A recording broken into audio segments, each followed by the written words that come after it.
They thought they had all the power until her true identity turned the tables. What happened next left everyone stunned. The airport was buzzing with the usual chaos. Travelers hurrying to catch flights, security lines moving at a crawl, and announcements echoing across the terminals. Among the crowd, a striking black woman, dressed in a sleek navy blue blazer and designer heels, walked toward the security checkpoint with her assistant trailing behind, carrying a leather briefcase. Her confidence was evident in every step, but not everyone saw it that way. "Excuse me, Mum," a white airport police officer barked, stepping in front of her. His tone was sharp, almost hostile. "I need to see your ticket and ID." She handed them over without hesitation, her expression calm. The officer glanced at her documents, then at her, his lips curling into a smug grin. "First class?" he scoffed. "Are you sure this is your ticket?" The woman raised an eyebrow, but stayed composed. "It is. Is there a problem?" "Yeah, there is," he said, folding his arms. "We get a lot of misunderstandings around here. People trying to be somewhere they don't belong." Her assistant stepped forward nervously. "Sir, this is her ticket. Everything is in order." The officer held up a hand to silence him. "I'm not talking to you," he snapped. Turning back to the woman, he added, "Why don't you step aside? We'll sort this out in a minute." The woman didn't argue. She calmly moved to the side, her eyes scanning the room as if she was sizing up the situation. Meanwhile, the officer continued his loud commentary, clearly intending to humiliate her in front of the growing crowd. "You know, some people just think they can buy a fancy outfit and sneak into first class. But not on my watch." A man in the security line, visibly uncomfortable, started recording the scene on his phone. The officer noticed and glared at him. "Put that away, sir. This is official business." The woman's assistant whispered urgently, "We should call someone. This is ridiculous." "Not yet," she replied softly, her tone measured. "Let him dig his own grave." Another officer arrived, summoned by the first one. The two of them began debating loudly about whether her ticket could be fake. They called it suspicious and unlikely, their words dripping with condescension. "You need to verify your credentials," the first officer said, his voice rising. "What do you do for a living, anyway?" The woman locked eyes with him, her gaze steady. "You wouldn't believe me if I told you." "Try me," he challenged, leaning in with a sneer. Before she could respond, the onlooker stepped forward. "Why are you treating her like this? You haven't even checked her ticket properly." "Stay out of this," the officer snapped. "This is none of your concern." "It's everyone's concern when you're acting like this," the man fired back. "You're just looking for an excuse to harass her." The tension in the air was palpable. Travelers slowed down to watch, their murmurs creating a low buzz of curiosity and unease. The woman, still poised, glanced at her watch. "You've got 7 minutes," she said cryptically, her voice calm but firm. Then she pulled out her phone and made a quick call, her words too quiet to hear over the commotion. The first officer smirked. "What, calling a friend to bail you out?" "Doesn't work like that, sweetheart." The assistant's hands were trembling, but the woman remained unfazed. "Just wait," she said, almost as if addressing the entire room. "You'll see." Those words hung in the air, heavy with mystery, as the officers exchanged nervous glances. Something about her confidence unnerved them, but they were too proud to back down. The seconds ticked by, and the tension in the terminal only grew heavier. The woman stood to the side, her calm demeanor unshaken despite the eyes of the crowd and the two officers who hovered nearby, smirking as if they'd already won. She didn't flinch when one of them muttered something about entitled people under his breath. Instead, she glanced at her watch again, her confidence creating an uneasy ripple in the air. "Still waiting on that miracle?" the first officer said mockingly. He leaned against the counter, his arrogance on full display. "We've seen this before, people bluffing until they run out of excuses." The woman didn't respond. She simply tapped her foot as if counting down the minutes in her head. The assistant, standing a few feet away, fidgeted nervously, clutching the leather briefcase like it was a lifeline. His whisper broke the silence. "Mom, do you want me to?" "No," she interrupted softly but firmly. "Not yet." The onlooker, who had been recording earlier, took a step closer. "I don't know why you think this is okay," he said to the officers, his voice cutting through the room. "She's done nothing wrong. You're humiliating her for no reason." "Step back," barked the second officer, trying to regain control of the situation. "This doesn't concern you." "It concerns all of us," the man shot back. "You're abusing your authority, and everyone here can see it." The officers exchanged a glance. For the first time, there was a flicker of uncertainty in their eyes, though they quickly masked it with more bravado. "If you keep interfering, we'll have you escorted out too," the first officer threatened. That's when the terminal doors opened, and a commotion began near the runway.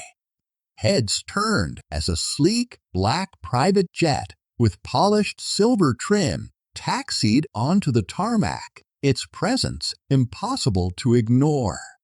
The jet was a stark contrast to the commercial planes nearby, exuding an aura of exclusivity and wealth. The officers paused, their smug expressions faltering for a brief moment.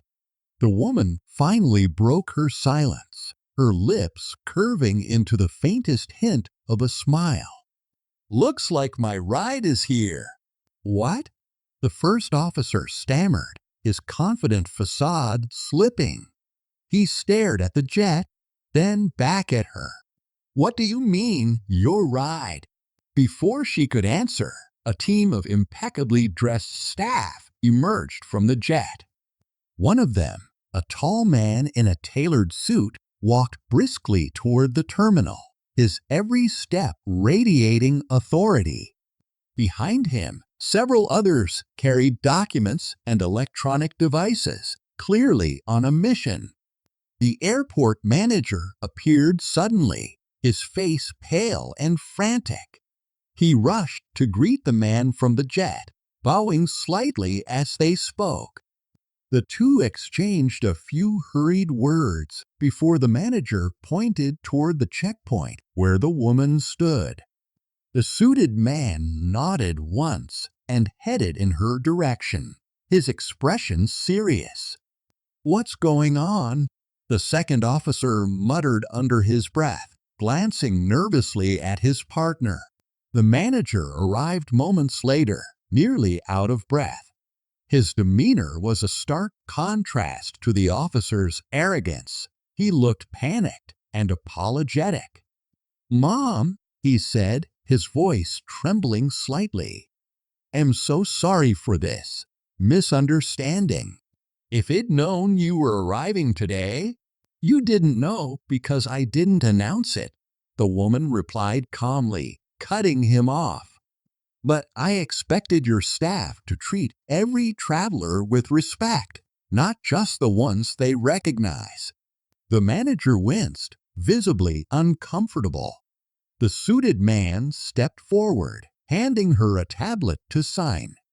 "Everything is ready for your departure, Mom," he said, his tone respectful and professional. The first officer's face was a mix of confusion and panic. "Wait, who are you?"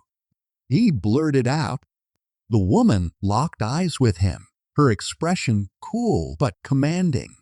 "Someone who doesn't tolerate discrimination." She turned back to the manager. "I hope you'll address the behavior of your staff," she said pointedly. "No one should have to endure what I did today." "Yes, of course," the manager stammered. "It won't happen again."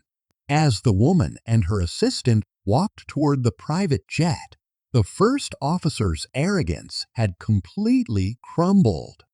He stood frozen, realizing the magnitude of his mistake, while the onlooker whispered, "Guess you picked the wrong person to mess with."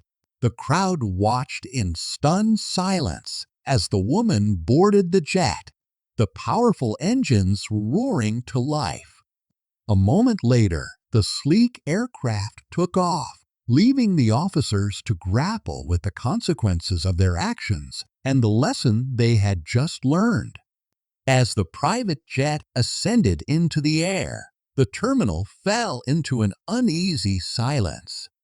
The humiliation on the faces of the two officers was almost palpable, their earlier arrogance replaced by stunned disbelief. But this was just the beginning of their reckoning. The airport manager, still visibly shaken, turned to the officers with a cold glare. "Do you even understand what you've done?" he hissed, his voice low but filled with fury. "Do you know who she is?" The first officer, still reeling, stammered. "We didn't know. She didn't say. She didn't need to say." The manager cut him off, his tone sharp. "That woman is one of the most powerful business magnates in the country. She owns investments in aviation, including stakes in this very airport." The realization hit like a freight train. The second officer looked like he wanted to vanish into thin air. "We were just doing our job," he mumbled weakly, trying to save face. The manager's eyes narrowed. "Your job? Your job is to ensure safety and treat passengers with respect, not profile, and harass someone based on how they look. Do you think I'm going to let this slide?" Before the officers could respond, a small group of airport staff approached. Among them was the man in the tailored suit who had accompanied the woman earlier. He handed the manager a stack of documents. "These are formal complaints from Ms. Carter," he said in a clipped tone. "She has requested a full investigation into this incident, including disciplinary actions for everyone involved." "Wait, disciplinary actions?" The first officer's voice was rising, panic setting in. "You can't just fire us for doing our job." The man in the suit raised an eyebrow. "Oh, you'll still have a chance to explain yourself," he said smoothly. "In court." The second officer paled. "Court? For what?" "Racial discrimination, abuse of authority, defamation." The man listed off without missing a beat. "Shall I continue?" The crowd that had been quietly watching began murmuring again, their whispers growing louder as word spread about who the woman really was. Videos of the incident had already started circulating online, and the officers' actions were being dissected in real time. At that moment, the onlooker who had recorded everything stepped forward. "I've got the whole thing on video," he announced, holding up his phone. "Every word, every insult, every unnecessary comment. You can count on me to make sure people see the truth." The officers turned pale as they realized the evidence against them was overwhelming. They weren't just facing the consequences of their actions in private. They were about to become the center of a very public scandal. The manager sighed heavily, his frustration evident. "Gentlemen, I suggest you start thinking about your next steps, because, as of now, you're both suspended pending investigation." The officers tried to protest, their voices overlapping in desperation. "We didn't mean—" "It doesn't matter what you meant," the manager interrupted, his tone icy. "What matters is what you did. And what you did was disgraceful." As they stood there, humiliated and helpless, another staff member approached with a tablet showing live social media feeds. The incident was already trending, with hashtags like #racistofficers and #JustySepharCarter dominating the conversation. Comments poured in, condemning the officer's behavior and praising the woman's composure. The onlooker smirked as he scrolled through his phone. "Looks like the whole world knows about you now. Good luck explaining yourselves." The first officer's face hardened, but the bravado was gone. His voice was a mere whisper now. "I didn't think this would blow up like this." "That's the problem," the onlooker replied sharply. "You didn't think at all." As the reality of their situation sank in, the officers slumped in defeat. Their careers, reputations, and futures were crumbling before their eyes, all because of their own prejudice. Meanwhile, high above the clouds, the woman leaned back in her seat on the private jet, a serene smile on her face. Her assistant looked at her with admiration. "You handled that perfectly, Mom." She glanced out the window, the city below growing smaller with each passing second. "They thought they had power," she said quietly. "They had no idea what real power looks like." Back at the airport, the fallout continued, but one thing was clear. This wasn't just a lesson for those two officers. It was a wake-up call for anyone who underestimated her, or anyone else based on the color of their skin. As the private jet soared into the horizon, the message left behind was undeniable. Prejudice has no place in today's world. The woman's grace and power shattered the illusion of superiority held by those who judged her. In that terminal, she reminded everyone watching that respect isn't a privilege, it's a right. Her story stands as a powerful warning. Those who act on hate will face the consequences of their actions.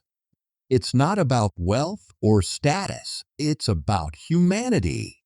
Change begins when we hold prejudice accountable and demand dignity for all.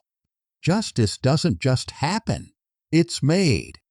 Subscribe for more stories that expose what happens when prejudice meets justice.